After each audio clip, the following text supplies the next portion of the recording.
Good morning. Good morning.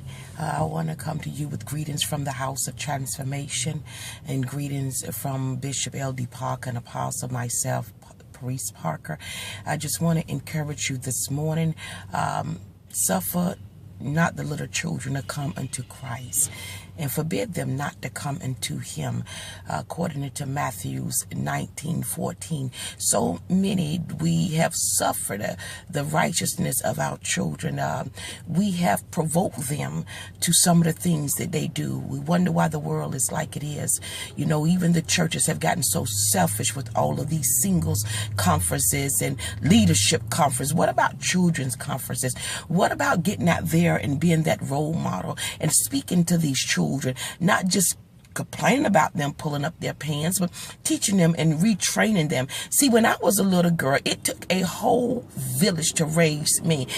Just because my mother was a single parent, the neighbors looked after me and looked after us. Our aunts and our uncles looked after us. We had family members actively a part of our life when we was little. Cousins, mother's friends, the schoolhouse, the neighbors, everybody just looked after one child. Nobody's looking after nobody's children because everybody say, I got my own children. This is my business. He said, suffer not the little children to come into me, nor forbid them, not forbid them. A lot of us, we forbid the children to even come to Christ because of what they see mommy and daddy doing at home. And mommy and daddy can't even do it by themselves. The uncles, the cousins, family don't even know each other no more. Family used to stick together. We used to get together on every week, every Sunday. Family used to stick together. Family went to the same church. It wasn't no family over here, no family over there. The family stuck together. Family was thick like blood.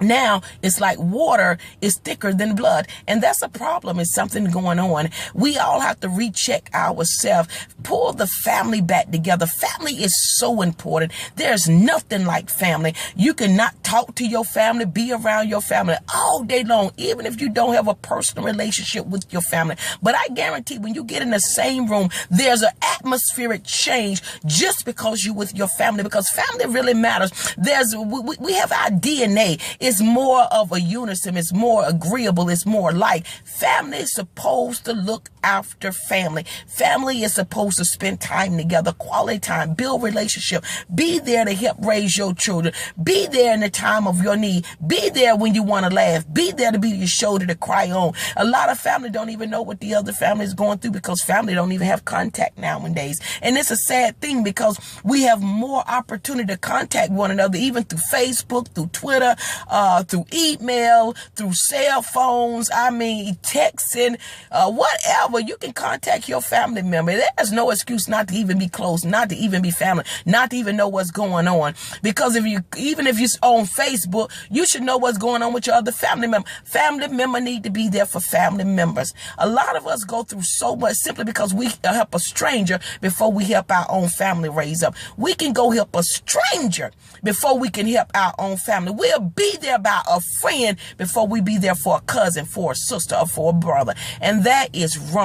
I am here to tell you, and I'm quite sure your mama raised you, make sure y'all stick together. Make sure the family stick together. And family need to do better about family. When the last time you picked up the phone and called some of your family members and checked on them? Even though your family member don't come around sometimes, still check on them. Because if they ain't coming around, something wrong with them. They might be sick or something. They might be sick in the mind. They may be sick in their spirit. They may not know God like you know God. So still be grateful and be faithful. Check on your family. Make it a must do on your things to do list every week. To go visit a family member, to just pick up the phone and say, hey, cuz, how you doing? Hey, uncle, how you doing? Do you need anything, auntie? Your auntie might be old. They can't do for you like they used to do for you, but be there for them. See if they need anything. If they need to go to the grocery store, if they need to go to the doctors, check on your relatives. Your relatives are so important. And make sure that your children know their relatives. It's up to you to make sure that your children build relationships with your relatives. Because when family come around, guess what? It helps keep a child in check. Because they'll say, I got to straighten up because auntie so-and-so or a cousin so-and-so, I don't want them talking about me. So I need to get on my P's and Q's. That's why it's so valuable for family. If you notice, the less support you have, the more buck wild your children going to be. And I'm not going to act like I'm all hunky-dory. One child might be good and one child might stray away. But when the family come together, you can help your own bloodline. We're so busy trying to get seen, trying to get noticed, trying to raise up. Why don't you raise up the next generation in your family? Just be good to them. Call all the young ones and say, you know what, I want to take all the boys out this weekend. Or, come on, y'all, we need to get the family together. Just get together, call everybody, bring a covered dish, have a cookout. You know, that's what I'm talking about. You know, when I was in Charlotte, one thing I could say, me and my husband, I got to give it up to the Parkers, the Williams, and the Smith. I love you. I miss y'all all the time, especially when I want to crank up the grill. Because no matter what I was doing, no matter what the holiday, you can always depend on the Parkers, the Smiths, and the Williams. And you pick up the phone and say, you know, we're going to have a cookout. Okay, what time is it? And people will bring something. We just have a good time. Bring what you have. It's not about it's not about doing everything by yourself. It's just, you know, don't suffer the little children to come into Christ. And Christ also start at home. At home starts with your family. Begin to feed your family, nurture them, and then take your children to church. Make sure your children have the opportunity to know Jesus for themselves. Let them make the choice when they get older, because when they get older, they're going to go through a whole lot of things. And guess what? If you don't introduce your children to Jesus now, they're going to be lost later on. They're going to be lost. You're helping them commit suicide. You're helping them get on drugs. You're helping them screw up their life. You're helping them not call on Jesus for help. You're helping them because you're not introducing them to Jesus. Okay? So you make sure you give them that opportunity. Begin to train up that child. Make it, they set one day aside for the Lord, for family time and for the Lord.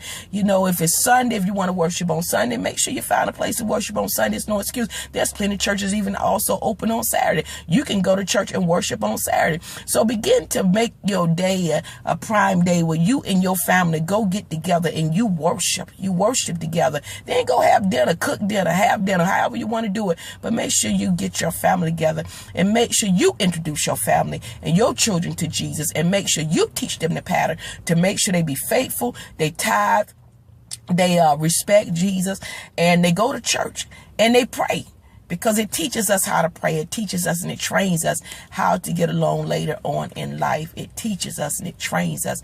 If mama wouldn't have taught me how to pray, if I didn't see my aunts praying, if I didn't hear all them stories, I had never personally remembered meeting my grandmother, but I heard she was such a dynamic and great prayer warrior that her prayers got through to heaven, and heaven made a move on earth for her. So, and I know my grandfather, the late Reverend D.W. Moe, he was a preacher, and he was a fire-burn preacher. He can preach the truth. He can preach the roof off of anything. So it was already in my blood, you know, but my family, they schooled us and they trained us and they got us in church. And then, thank God, I met my husband, Bishop L.D. Parker. He started ministry, and, you know, all of that matters. It gets our heart together, because you know what? It helped me not to do so much road rage. It helped me to quit drinking. It helped me to stop gambling. It helped me to quit cursing. It helped me to quit smoking. It helped me to do a whole lot of things. Okay. Because I, you know, working on myself, trying to get me right with the Lord, and it helped clean up the atmosphere, help clean up the community. So teach your children, take them to a church. There's no excuse. There's many churches. So don't worry about church gossip, what you're hearing about. If this church not right, go to the next church. Find one that you can get busy for the Lord, that you can train up your child the way they should go in the Lord. Because don't you suffer the little children not to come into him, because the blood gonna be on your hands. So make sure you study Matthew 19. I think it's 14 and a few other chapters, verses. Study it. Read it with your family. Begin family time. I've been guilty at some things and trying to help so many other people, and I got to quit myself and get back to my family. So make sure, even in the process of doing good, do a self-check like I had to do. Make sure we take care of our own household. You be blessed. I love you. I'm praying your strength in the Lord. Send in your prayer requests, because all prayer requests are at the altar at the house of transformation. And we do pray over them prayer requests. And I guarantee them prayer requests are being answered. And make sure you get your work out today. Pray for me. Pray for me that I keep on doing my journey. I love you. You pray for me and I pray for you. And together we shall rise up in Jesus the Christ. There's no problem too big for God.